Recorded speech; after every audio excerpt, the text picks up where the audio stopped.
क्या आपके साथ ऐसा होता है कि कोई रिप्लाई ना करे और आप सोचने लगते हैं कि वो मुझसे नाराज है, या कोई आपकी तारीफ ना करे तो आपको लगने लगता है कि मैं इम्पोर्टेंट नहीं हूँ, या कभी कोई आपका क्रिटिसिज्म करे तो आप बार बार अपने माइंड में उस चीज को रीप्ले करते रहते हैं, उस बात को रीप्ले करते रहते हैं। अगर ऐसा है तो ये वीडियो आप ही के लिए है।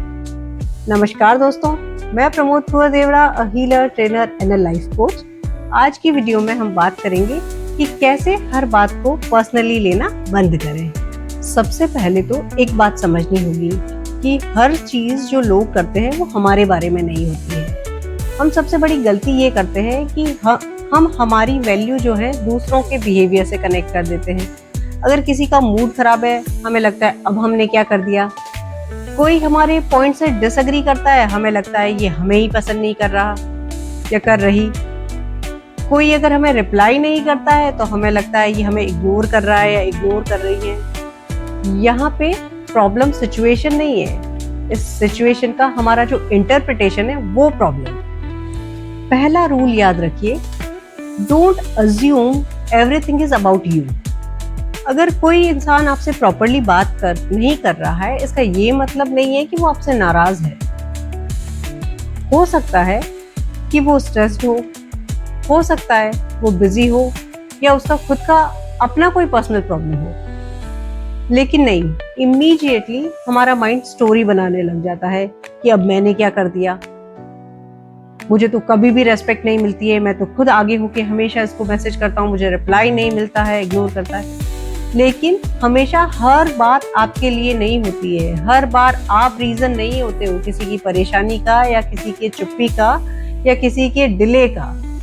तो इसलिए जब भी आपके माइंड में स्टोरी क्रिएट करना स्टार्ट करता है आपका माइंड, उसी टाइम आप अपने आप से क्वेश्चन पूछिए कि एक्चुअल सिचुएशन क्या है, फैक्ट क्या है, और क्या स्टोरी मैं क्रिएट कर रहा हूँ। फैक्ट सिर्फ इतना है कि उसने आपके मैसेज का रिप्लाई नहीं किया और आपने पूरी स्टोरी क्रिएट कर दी कि नहीं, अब मैंने कुछ गलत कर दिया होगा, वो मुझसे नाराज है, या वो मुझे इग्नोर करना चाहता है, या वो मेरे रिप्लाई नहीं देना चाहता।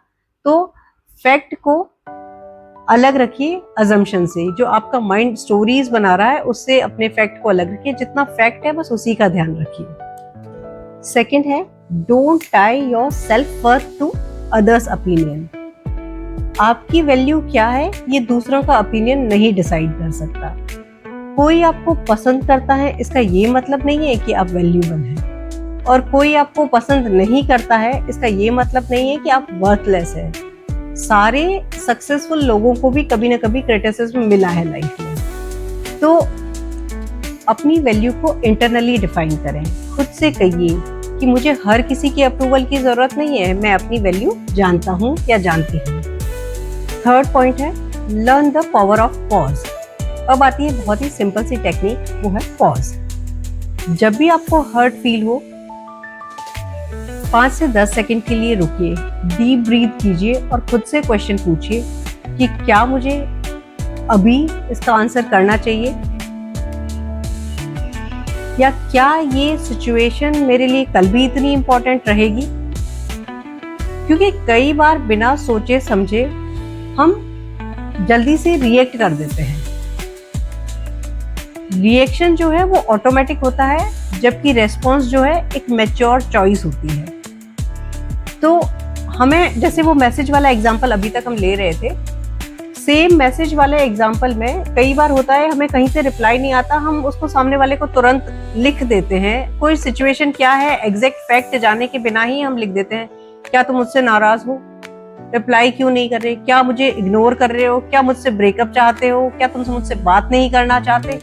पता नहीं कितने सारे क्वेश्चंस कर देते हैं। तो पॉज कीजिए, रुकिए और रेस्पॉन्स दीजिए, ना कि रिएक्ट कीजिए।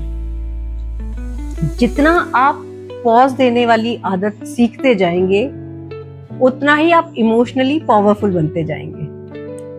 फोर्थ पॉइंट है, स्टॉप माइंड रीडिंग। बहुत से लोग दूसरों के माइंड को पढ़ने की कोशिश करते रहते हैं, सोचते रहते हैं उसने ऐसे क्यों देखा, या उसने ऐसा मेरे लिए क्यों बोला, या उसने मुझे पार्टी में क्यों नहीं इनवाइट किया, या ऐसे वगैरह वगैरह, पता नहीं कितने सारे क्वेश्चन कि ऐसा क्यों। तो वो अगला इंसान ने क्या सोच के ऐसा किया, ये खुद ही कयास लगाते रहते हैं, अपने माइंड में ही इस चीज की कैलकुलेशन करते रहते हैं कि ये हुआ होगा, वो हुआ होगा, अपना ही 2+2 4 करते रहते हैं। लेकिन फैक्ट ये है कि उस टाइम खुद से कहिए कि मुझे नहीं पता कि उसने ऐसा क्यों किया, आई डोंट नो। बस इतना सा कहते ही आपका जो ब्रेन है वो ओवर थिंकिंग से बच जाएगा। फिफ्थ है, understand that criticism is not always an attack. Her criticism आपकी इंसल्ट नहीं होता है, कई बार क्रिटिसिज्म फीडबैक भी होता है।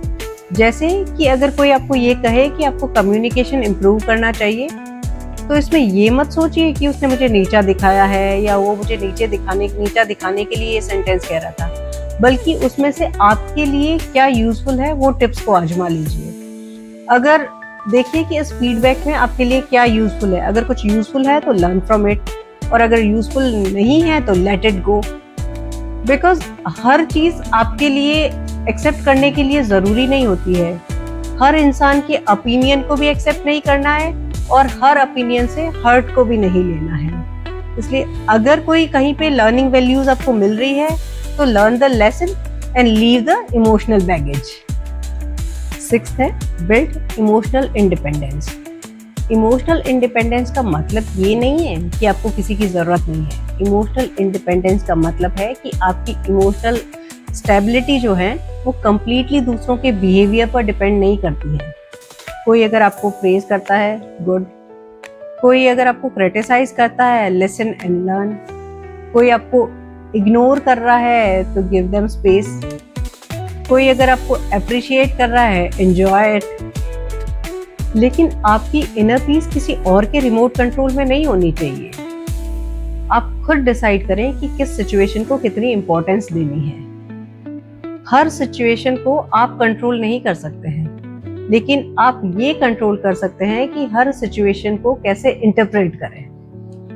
नेक्स्ट टाइम जब भी किसी सिचुएशन में आपको लगे कि कोई आपको कुछ कह रहा है या कोई नाराज है या कोई आपको हर्ट कर रहा है, तब खुद से कहें, may be this is not about me. अगर आज की वीडियो ने आपको इंस्पायर किया है तो इसे लाइक करें, फ्रेंड्स एंड फैमिली के साथ शेयर करें। आगे भी ऐसी ही लाइफ चेंजिंग वीडियोस देखने के लिए मेरे चैनल को सब्सक्राइब करना ना भूलें। मैं मिलूंगी आपसे एक नए वीडियो में नए टॉपिक के साथ। तब तक के लिए अपना ख्याल रखें। धन्यवाद।